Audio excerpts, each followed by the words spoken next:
Hari ini kita akan melihat atau membincangkan tentang pemodelan mulut manusia sebelum kita memerlukan kemahiran memodel. Kita menggunakan software Maya. Okay, hasil pembelajaran adalah selepas menamatkan modul seharusnya lah peserta dapat mengenal pasti teknik pemodelan mulut manusia, memodel bibir dan rongga mulut manusia 3D dengan bentuk dan topologi yang sesuai. Okay, kita lihat sikit pengenalan tentang pemodelan mulut karakter di mana kemahiran memodel bentuk asas bibir dan rongga mulut yang betul dengan topologi bibir yang betul adalah perlu bagi seorang juruanimasi kerana mulut yang dimodel sepatutnya boleh digunakan dalam animasi muka iaitu melibatkan animasi lip sync dan ekspresi muka. Jadi topologi yang betul membantulah mempengaruhi sama ada mulut tersebut sesuai atau tidak digunakan bagi animasi lip sync dan ekspresi muka. Okay, dalam modul ini juga kita akan mempelajari teknik knife faces iaitu dalam ketika kita memodel bentuk asas bibir nanti. Okay, ini adalah bentuk-bentuk mulut, contohlah bentuk-bentuk mulut karakter. Kita boleh lihatlah bentuk mulut lelaki bagaimana, wanita bagaimana, kanak-kanak bagaimana. Ini adalah salah satu contoh bentuk bibir dan keseluruhan mulut termasuk gusi, gigi dan lidah yang digunakan dalam simulasi bidang perubatan lah.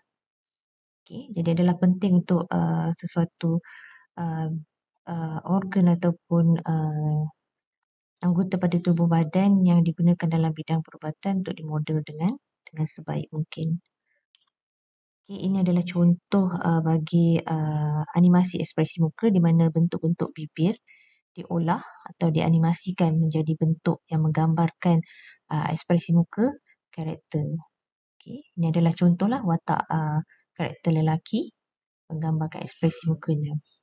Seterusnya kita tengok daripada sudut penggunaan bibir ataupun mulut dalam animasi lip sync.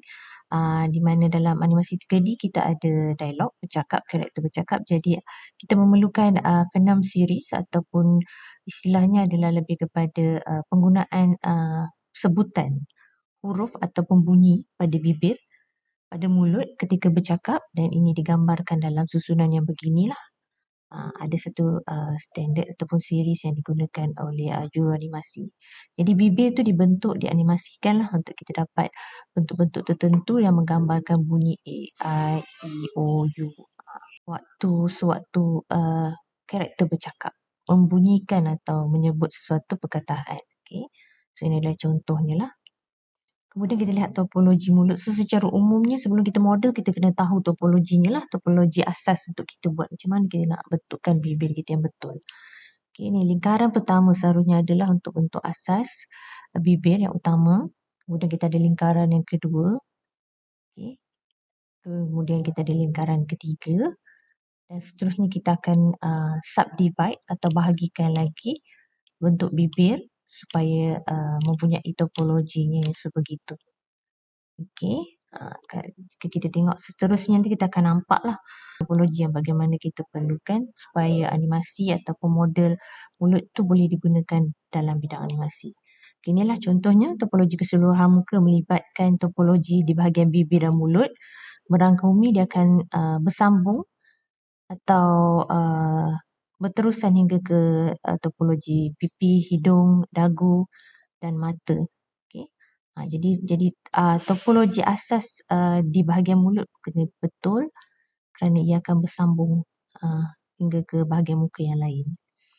Ini adalah contoh bibir ataupun mulut yang telah dianimasikan dan menggambarkan jika topologi yang betul digunakan, animasinya akan nampak lebih sesuai ataupun lebih smooth, dan jika topologinya kurang sesuai, animasi itu akan nampak lebih pergerakan mulut tu sendiri nampak agak kaku atau tidak berapa smooth. Kemudian kita tengok pula lah tekniknya, knife faces apa yang kita katakan tadi, teknik knife faces.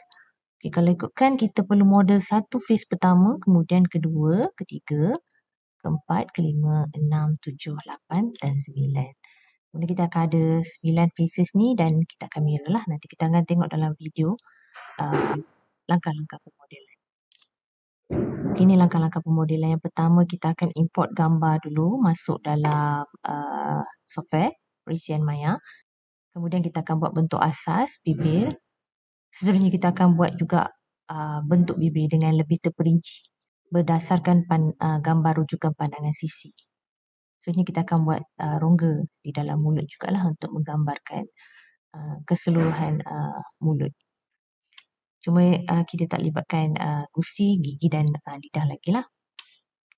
Okay, so di akhir modul ni seharusnya peserta telah mempunyai kemahiran seperti mengimport gambar rujukan ke dalam perisian, memodel bentuk asas bibir berdasarkan teknik knife faces, memodel bentuk bibir berdasarkan pandangan sisi, memodel bentuk rongga mulut. Okay, so itu secara umumnya berkaitan modul pemodelan mulut ini. So mungkin lepas ni kita akan boleh cubalah terus untuk menggunakan software Maya untuk memodel bibir berpandukan video langkah-langkah pemodelan yang telah disediakan. Okay, itu saja. Selamat mencuba.